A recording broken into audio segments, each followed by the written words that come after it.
नमस्कार। स्वागत है आप सभी का हिंदी साहित्य और सृजन में। मैं हूँ डॉक्टर सुनीता और आज हम जानेंगे द्विगु समास के बारे में। तो सबसे पहले जानते हैं इसकी परिभाषा को।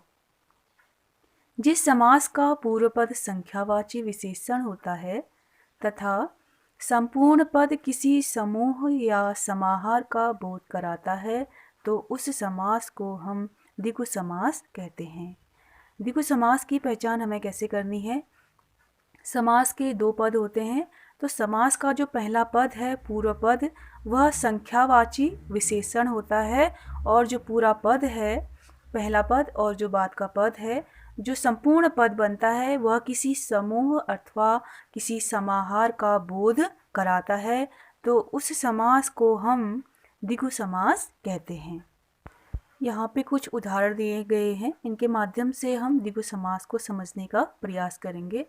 तो सबसे पहला उदाहरण है, शब्द है सप्ताह। इसका जो विग्रह है 7 दिनों का समूह, अर्थात जो सप्त है वह हमारा संख्यावाची विशेषण है, वह हमारा पूर्व पद है और जो बाद का पद है वह हमारा संज्ञा है। तो सप्ताह 7 दिनों का समूह। अगला जो शब्द है वह है त्रिफला, 3 फलों का समूह।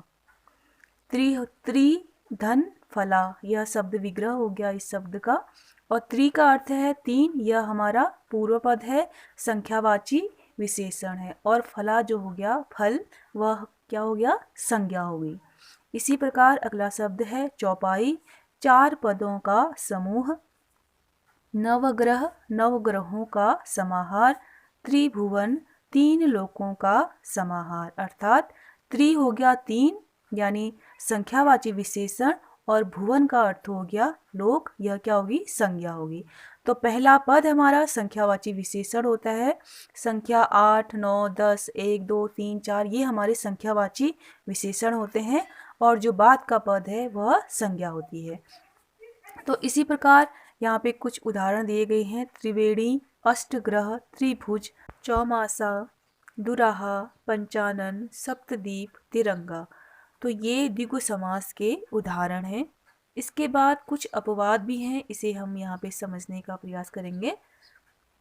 10 मुख, तो ये इसका जो पहला शब्द है वह है संख्यावाची विशेषण और बाद का जो पद है वह है संज्ञा। लेकिन ये जो शब्द है यह द्विगु समास के अंतर्गत नहीं आएगा, ये आएगा बहुब्री समास के अंतर्गत। क्यों आएगा?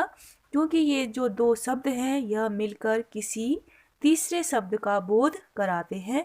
10 मुख अर्थात 10 सिर हैं या 10 मुंह हैं जिसके, वह किसका है? रावण का।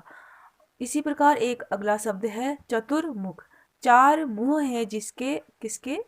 4 मुंह है जिसके, वह है ब्रह्मा जी। त्रिनेत्र यानी शिवजी भगवान। तो ये दोनों पद मिलकर किसी तीसरे शब्द का बोध करा रहे हैं, तो यहाँ पे बहुब्री समास माना जाएगा।